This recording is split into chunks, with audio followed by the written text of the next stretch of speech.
Hello friends, welcome back to our channel. Ayyanar துணையில் upcoming review பார்க்கல. என்ன நடக்குதுன்னு பார்த்தீங்கன்னா, அவங்க ஓனர் ஃபோன் அடித்து இந்த மாதிரி மதுரைக்கு வரணும்னு சொல்கிறாங்களா. இவரும் ஒரு நாள் தூங்கிட்டு இந்த மாதிரி மதுரைக்கு போகிறாரு. போயிட்டு இந்த மாதிரி வீட்டுக்கு எல்லாம் நிலாவும் ஆஃபீஸ்லாம் முடிஞ்சுட்டு இந்த மாதிரி வாட்ச்லாம் கொடுத்தாங்களா, அதெல்லாம் முடிஞ்சுட்டு வீட்டுக்கு வராங்க. வீட்டுக்கு வந்துட்டு சோழன் எங்கே அப்படின்னு கேட்குறப்போ, இந்த மாதிரி சவாரிக்கு போயிருக்கானாப்பா. அதுக்குள்ளாட்டி சவாரிக்கா எங்கே போயிருக்காரு, இந்த மாதிரி திருப்பத்தூருக்கு போயிருக்கானா அப்படின்ற மாதிரி சொல்கிறாங்க. என்னது இது மாதிரி பண்ணுறாங்க, இப்போ தான் மதுரைக்கு போயினாரு, அதுக்குள்ளாட்டியும் வேறு ஊருக்கு அனுப்பிச்சிட்டாங்களா அப்படின்னு கேட்குறப்போ, இந்த மாதிரி பண்ணுறது வேலை, அப்படி போனால் தானே காசு சம்பாதிக்க முடியும் அப்படின்ற மாதிரி சொல்கிறாங்க. ஏன் இந்த மாதிரிலாம் பண்ணிகிட்ருக்காரு அப்படின்னு சொல்லி அவங்களும் போயிட்டுருக்காங்க. ஃபோன் அடிக்கிறாங்க, எடுக்கவே மாட்டேங்கிறாங்களா. என்னாச்சு ஏதாச்சும் கேட்கலான்ட்டு ஃபோன் அடித்து விசாரிக்கலான்னு பார்க்குறாங்க. ஆனால் வந்து சோழன் ஃபோனே எடுக்கிறதில்ல. எடுக்காமல் அவர் பாட்டுக்கு அவர் வேலையை பார்த்துட்டு இருக்காரா. அந்த டென்ஷன்லேயே இருக்காங்க. இந்த மாதிரி அவன் பண்ணிட்டானே அப்படின்ற அந்த டென்ஷன்லேயே இருக்காங்களா.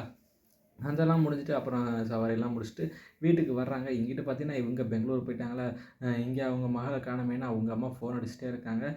வானதி காணோமேன்னு சொல்லி அவங்க அம்மா ஃபோன் அடிச்சுட்டே இருந்துட்டு மெக்கானிக் ஷாப்புக்கும் போகிறாங்க. போயிட்டு இங்கே தான் இருக்காளான்னு பார்க்குறப்ப அதுவும் பூட்டியிருக்கு. என்னாச்சு ஏதாச்சுன்னு கேட்குறப்ப இந்த மாதிரி அவர் போயிருக்காங்க அப்படின்னு சொல்லி பெங்களூர் போயிருக்கான்னு சொல்லியிருக்காங்களா. ஐயையோ ஓடிடுச்சுங்களா என் பொண்ணு, அப்படி ஓடிடுச்சுக்கலான்றப்போ கேட்குறாங்க. இந்த மாதிரி எங்கடி போனேன் அப்படின்னு சொல்லி ஃபோன் அடிச்சு கேட்குறப்ப இந்த மாதிரி சொல்கிறாங்க. அம்மா இங்கே ஒரு விஷயமா வந்துட்டேம்மா, கொஞ்சம் பிரச்சனைனால நான் அங்கேயே இருந்துட்டேன். நான் காலைல வந்துடுறேன், நைட்டு கூட வந்துடுறேம்மா, நான் பத்திரமா வந்துடுவேன் அப்படின்னு சொல்லி இங்கே வந்து முடிச்சிட்டாங்களா. நான் பாரு பாண்டி, எங்கள் அம்மா இது பண்ணிகிட்டு இருக்காங்க, நீ இதை கூட பண்ண மாட்டியா பாண்டி அப்படின்னு பேசுகிறப்ப அடியே அங்கே அப்படின்னு பாண்டிக்கு செம்ம டென்ஷன் ஆயிடுறாங்க. அடி அது இப்போ நான் தான் அப்பயே சொன்னேன்ல இந்த மாதிரி ஆகுண்டு, உடனே நான் அப்பயே நான் வீட்டுக்கு அனுப்பிச்சி விட்றேனே, நீ தான் கேட்காம வர்றேன் வர்றேன் வரேன்னு சொல்லி இப்போ பெரிய பிரச்சனை கொண்டு வந்து விட்டா அப்படின்ற மாதிரி இங்கே பேசிகிட்டு இருக்காங்களா. இவங்க பிரச்சனை ஒரேடியாக அவங்க பொருளாக வாங்கிட்டு நைட்டு கரெக்டாக போய் வானதியை கொண்டு போய் விட்டுறாங்க. பாண்டி விட்டுட்டு வீட்டுக்கு போகிறாங்க. வீட்டுக்கு போனதும் அதே டயத்தில் சோழனும் வராங்க. வந்துட்டு நிலாட்ட பேசாமல் அவங்க பாட்டு சாப்பிட்டுட்டு அப்படியே தூங்கிடுறாங்களா.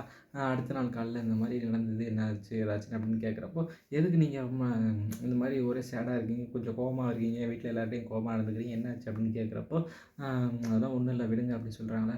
என்ன சொல்லுங்கள், அன்றைக்கி ரெஸ்டாரண்ட் வந்ததுலேருந்து இந்த மாதிரி நீங்கள் இப்போ ஏதோ பண்ணிக்கிட்டே இருக்கீங்க அப்படின்ற மாதிரி எல்லா விஷயமும் கேட்குறாங்க. கேட்குறப்போ சோழன் வந்து மனசில் இருக்கிறதெல்லாம் போட்டு உடச்சிடுறாங்க. இந்த மாதிரி அவள் என்ன பண்ணா தெரியுமா அன்றைக்கி அப்படின்னு கேட்குறப்போ, என்ன பண்ணா அப்படிங்கிறப்போ, இந்த மாதிரி ராகவ் வந்துட்டு அது ஏன் ஆள், நான் அவளை லவ் பண்ணுறேன், ஒழுங்கா பத்திரமா கொண்டு போன்னு என்கிட்ட சொல்கிறாங்க அப்படின்னு சொல்கிறாங்க. என்னங்க சொல்கிறீங்க, பொய் சொல்லாதீங்க சொல்கிறாங்க அப்படிங்கிறப்போ, நான் எங்கே போய் சொல்ல போகிறேன், வேண்டாம் இந்த மாதிரி சொன்னான், இதை பாருங்கள் ஏதோ கிஃப்ட் கொடுத்துருக்கேன், அந்த பாருங்கள் ஹார்ட்டின் சிம்பிள், கிஸ் சிம்பிள் இதெல்லாம் வச்சுருக்கேன், அப்போ அதுக்கு என்னங்க அர்த்தம் அப்படின்னு கேட்குறப்போ, அவங்க இந்த மாதிரி ரொம்ப கடுப்பாயிடுறாங்க. அது மாதிரி பார்த்துட்டு அடுத்த நாள் அப்படியே போகிறாங்க. போயிட்டு ஆஃபீஸில் போய்ட்டு, நீங்கள் எனக்கு கொடுத்த கிஃப்ட் இந்த மாதிரி வச்சிங்களா ஸ்டேட்டஸில், கிஸ் சிம்பிள், கிஸ் எமோஜி, இந்த எமோஜிலாம் வச்சிங்களான்னு கேட்குறப்போ, ஆமாம் வச்சேன், இதில் என்ன தப்பு இருக்குது அப்படின்னு கேட்குறப்போ, உங்களால் சோழன் வந்து ரொம்ப பாதிக்கப்பட்டார், தேவையில்லாமல் அவங்களுக்கு எனக்கு மனஸ்தாபம் வந்துருச்சு அப்படின்றப்போ, இது நான் வைக்கிறதுல அவர் ஏங்க கஷ்டப்படணும், அவர் ஏன் ஃபீல் பண்ணணும், இது தேவையில்லை அப்படிங்கிறப்போ, ஃபீல் பண்ணுவாருங்க அப்படின்னு சொல்லிட்டு, ஏன் அப்படின்னு கேட்குறப்போ, அவர் வந்து என்னோடய husband, he is my husband அப்படின்ற மாதிரி அதெல்லாம் சொல்கிறாங்க. கேட்குறப்பே சந்தோஷமாக இருக்குது. இந்த சமயம் வந்து சோழன் அங்கே இருந்தாருன்னா அப்படியே வானத்துக்கு பூமிக்கு தக்கன்னு குதிச்சிருவார். அதை பாவம் அவர் பார்க்காம இருக்காமல் போயிட்டார் பாவம். அந்த மாதிரி நடந்துச்சுன்னா சூப்பராக இருந்திருக்கும். சொல்லிடுறாங்க பக்காவாக இருக்குது. இதுக்கப்புறம் நிலா அங்கே வேலை பார்ப்பாங்களா மாட்டாங்களா, ராகவ் மைண்ட் செட் எப்படி மாறப்போகுது அப்படிங்கிறத நம்ம பொறுத்திருந்து பார்க்கலாம். இந்த வீடியோ பிடிச்சா மறக்காமல் லைக் பண்ணி ஷேர் பண்ணி சப்ஸ்கிரைப் பண்ணியிருக்கேன். Thank you friends.